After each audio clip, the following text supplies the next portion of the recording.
দুর্দান্ত পারফর্ম করে দ্বিতীয় টি-20 ম্যাচে জিম্বাবুয়ের বিপক্ষে 2 উইকেট তুলে নিলেন লেগ স্পিনার রিশাদ হোসেন। চট্টগ্রামের সাগরিকা জোহর আহমেদ চৌধুরী স্টেডিয়ামে টস জিতে আবার ফিল্ডিংয়ের সিদ্ধান্ত নেন বাংলাদেশের অধিনায়ক নাজমুল হোসেন শান্ত। এই দিনে বাংলাদেশ প্রথম ব্রেকথ্রু এনে দেন পেসার তাসকিন আহমেদ। 15 রানের মাথায় মারওয়ানিকে এলপিডব্লিউ ফাঁদে ফেলেন তিনি। লেগ স্পিনার রিশাদকে অধিনায়ক শান্ত 7 ওভারে আনেন তিনি। তবে নিজের ব্যক্তিগত প্রথম ওভারে 8 রান দিলে কোনো উইকেট পাননি তিনি। মাঝে মোহাম্মদ সাইফুদ্দিন ফিরান উইকেট রক্ষক ব্যাটার জয়লন গাম্বিকে। রিশাদ আবার বোলিংয়ে আসেন ইনিংসের 10 ওভারে। এবার আর হতাশ করেননি তিনি, বরঞ্চ এই ইনিংসের সবচেয়ে উল্লাস করার মতো মুহূর্ত উপহার দিয়েছেন তিনি। ওভারের প্রথম বলে জিম্বাবুয়ে অধিনায়ক সিকান্দার রাজাকে ফিরান তিনি। অফ স্টাম্পের বাইরে ব্যাক অফ লেন্থে একটা ডেলিভারিতে কাভারে উপর দিয়ে উড়িয়ে মারতে যান রাজা। বাউন্ডারি লাইনে দৌড়ে এক্সট্রা কভারে দারুণ ক্যাচ ধরেন লিটন কুমার দাস। 1 বল পরে আগের দিনের সেরা ব্যাটার জিম্বাবুয়ের মাদানকে স্লিপে তানজিম হাসান তামিমের কাছে পরিণত করেন রিশাদ। এবারে অস লেট বদলে কিছুটা সামনের দিক দিয়েই বলটা করেছিলেন তিনি। ফুল লেন্থের বলটা খেলতে গিয়ে ব্যাটের কোনায় লাগে। সেই ওভারে রিশাদ দেন মাত্র 2 উইকেট।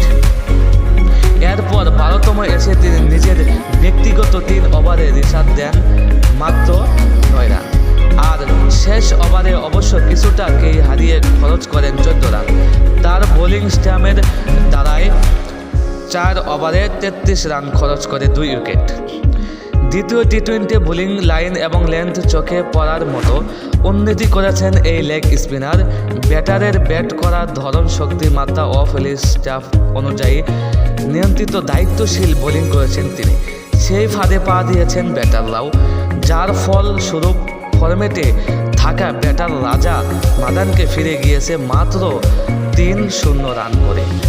গত ম্যাচে নিজের নামে সুবিধা করতে পারেননি রংপুরের বোলিং। 4 ওভারে দিয়েছিলেন 37 রান, ছিল 0 উইকেট। সবচেয়ে বড় চিন্তার কারণ ছিল তার বোলিং লাইন নিয়ে এবং লেন্থ বেশিরভাগ সময় খাটো লেন্থে ডেলিভারি করতে দেখা যায় তাকে।